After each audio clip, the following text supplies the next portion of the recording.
Hi guys, Sapphire Yagami with the review of Game of Thrones, Season 5, Episode 2, titled The House of Black and White. It is hot.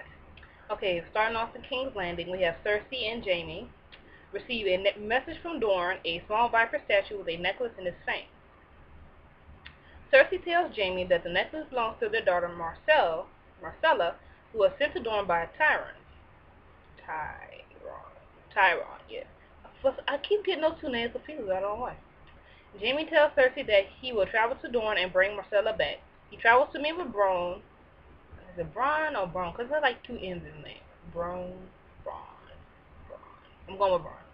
He has gone to Castle Stokewood. You guys know the names in these places. Castle Stokewood. With Lolly. I'm calling the girl Lolly. His fiance. Jaime gives Bronn a letter telling him that he would not be wed to Lolly, and when Bronn reminds him of the deal he had made with Cersei, Jaime tells him that should he agree to help rescue Marcella, he will instead be wed to a woman of a higher standing, with a larger castle. Temptation. Cersei meets with two hunters who have brought her a severed head, though she is disappointed that it is not Tyrion's head. Qyburn, okay, these names like seriously though. Qyburn lays claim to the head for his research, and the two walk to a small council meeting. With the office of the Hand of the King vacant, Cersei appoints Mace Tyrell as the new Master of Coin and Qyburn as the new Master of Whispers. When Cersei tells her appointed uncle Kevin tries to appoint her uncle Kevin as Master of War, he declines, telling her that as the Queen Mother she holds no power and has no interest in serving in a council filled with psychopaths. Psychophants. That's what it says on the thing. In defiance of Cersei's orders, Kevin states that he will return to Castle Rock until he has direct word from Tommen that he is required. Meanwhile, at the Wall, in the library, Gilly is tutored in reading by, oh, poor baby, Shireen Baratheon before her mother. God, come on, I don't need pop-ups right now.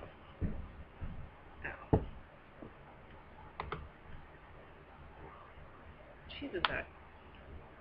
Before Mama seriously, I'm just calling Mama S. Screw it. Before Mama S orders her to stop. Jon Snow, is chastised by Stannis for giving Mace Randor a merciful death. Stannis shows Jon a letter he received from Bear Island. Really? That's the best name come for the island, Bear Island. Stating that former Lord Commander Gerald Mormont's relatives will only recognize a Stark as their king. Sir Davos tells Jon that the Night's Watch would elect a new Lord Commander that night, and that it is almost assured that Sir Alliser will win. Stannis asks Jon to kneel before him and pledge his life to him, and in exchange he will legitimize Jon, making him Jon Stark and giving him Winterfell. In the Great Hall, Jon tells Sam that he will refuse Stannis' offer, as he swore an oath to the Night's Watch. As Master Aemon asks for a discussion about possible candidates, Janos Slynt advises his brothers to vote for Sir Alliser, saying he is the only true choice. Another man tells the brothers to vote for Denys Mallister before the voting can begin. Sam gives his speech imploring his brothers to vote for Jon, and reminded them all how he led the mission to Craster's Keep to avenge Commander Mormont's death, and how he led the defense of Castle Black. After the voting is complete, the ballots are tallied and show a tie between Jon and Sir Alliser. Master Aemon casts the deciding vote in favor of Jon, making him the new Lord Commander of the Night's Watch. In the Vale, Brienne and Podrick stop at an inn. They discover that Sansa and Peter Baelish are eating lunch there. Brienne decides to approach them. She pledges her life to Sansa and asks Sansa to exit with her, but is refused. Mr. Baelish tries to capture Brienne, but she flees with Podrick and kills the guard sent after her. Meanwhile, Peter and Sansa also flee the scene. Podrick suggests that Brienne is now released from her vows, but Brienne knows that Peter Baelish is pretty much a malicious person and insists that Sansa must be saved. In Braavos, Arya arrives in Braavos, and the ship's captain, Ternerso Terres, takes her to the House of Black and White, the headquarters of the Faceless Man. She is turned away by the doorkeeper, even though she displays what's what his name? It's the cute one. Jaqen Hagar, or something. I have announced. Iron Core, and she spends several nights sitting in front of the house. Later, while defending herself from a group of thieves, the doorkeepers appear, causing the thieves to flee. The doorkeeper transforms into Jacqueline. I think that's pronounced it. It is pronounced right. And informs Arya that a person must lose his or her identity to become a member of the Faceless Men. In Dorne, Ilaria Sand watches the loving couple Tristan Martell and Marcella Baratheon from afar before meeting with Prince Doran Martell, the ruler of Dorne and the captain of his guard, Ariel Hotar.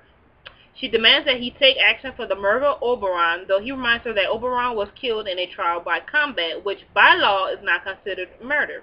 When she asks to take revenge on Marcel, Doran rebuffs her and she leaves, subtly warning Doran that he would not be in power forever. Meanwhile, across the narrow sea, Tyrion and Varys make their way to Volantis. In Meereen, Dohario Naharis assists Grey Worm in capturing a member of the Sons of Harpy. Musador asks Daenerys to execute the captives, but Sir Barristan suggests that every captive needs a fair trial. Musador disobeys and personally kills the captives. Daenerys responds by having Musador publicly executed, which leads to a riot between the former masters and former slaves, from which Daenerys is forced to flee. Drogon flies to Daenerys tonight, but quickly turns around and flies away. So, in episode 2, we kind of see what's about to go down throughout every episode after this one. Now, my thing with the lady in Dorne is the fact that, one, she's upset that Oberyn died. My thing is, he killed himself, okay? You can't blame this on the Lannisters. For one, it was tribal combat. He agreed to be